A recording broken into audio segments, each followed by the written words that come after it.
This is The Process Shot. I'm Michael. I'm stuck in a haunted movie theater, and I've seen Judas and the Black Messiah, a new historical drama from director Shaka based on the stories of the Chicago branch of the Black Panther Party in 1969.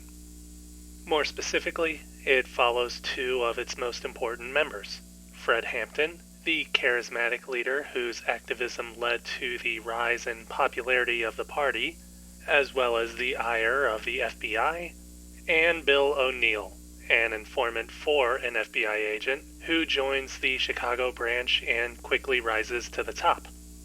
Despite his work being driven entirely towards tearing down the group, Bill finds himself agreeing with the rhetoric and has to come to terms with his newfound beliefs, his friendships within the party, and where his loyalties truly lie.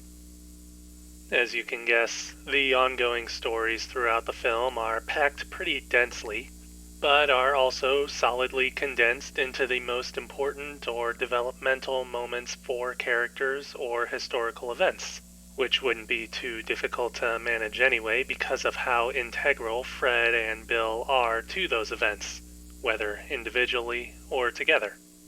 Bill's character arc is probably the most developed overall, branching beyond looking at his loyalty to Fred and the FBI, and becoming concerned with how he processes his guilt and his greater sense of survival, often finding himself with the short end of the stick from both sides at times. In a sense, the story goes further to show how pressure can come from the top down, further compounding on Bill and worsening things for him.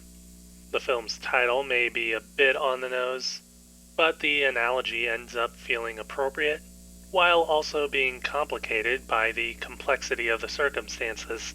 And in the end, the titular Judas is given more sympathy than you might expect for someone with that baggage.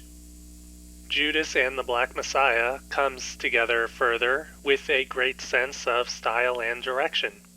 The film opens with a sort of archival presentation, as if looking at the story in hindsight, but for the most part it's very much a straightforward narrative that doesn't go back and forth.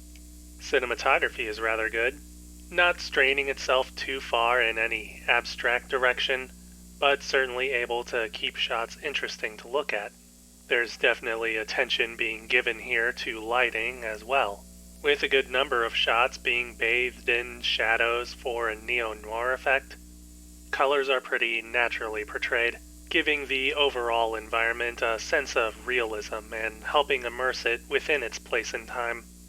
Editing also keeps things feeling smooth between scenes and when cutting back to archival footage, but again, the movie doesn't really stick to crossing between the two all that much.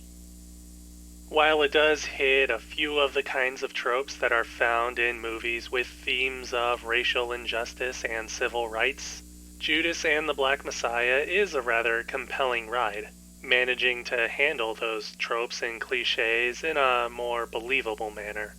Even in its portrayal of the FBI as driven by racism and oppression, it focuses on a handful of agents and gives them more rounded-out personalities, presenting them more as humans rather than figureheads or symbols.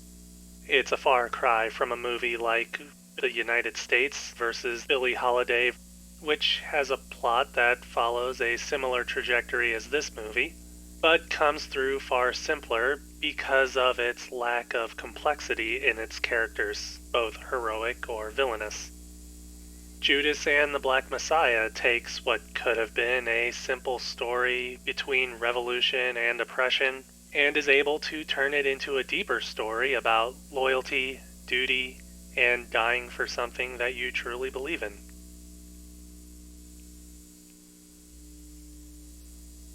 Judas and the Black Messiah. Shaka King, 2021. 4.5 stars. I'd recommend giving it a watch for sure. That's it for this review. If you liked it, leave a like. If you didn't, leave a comment. Subscribe to the channel for more reviews. The performances in the movie are also pretty great, though I hope that came through earlier.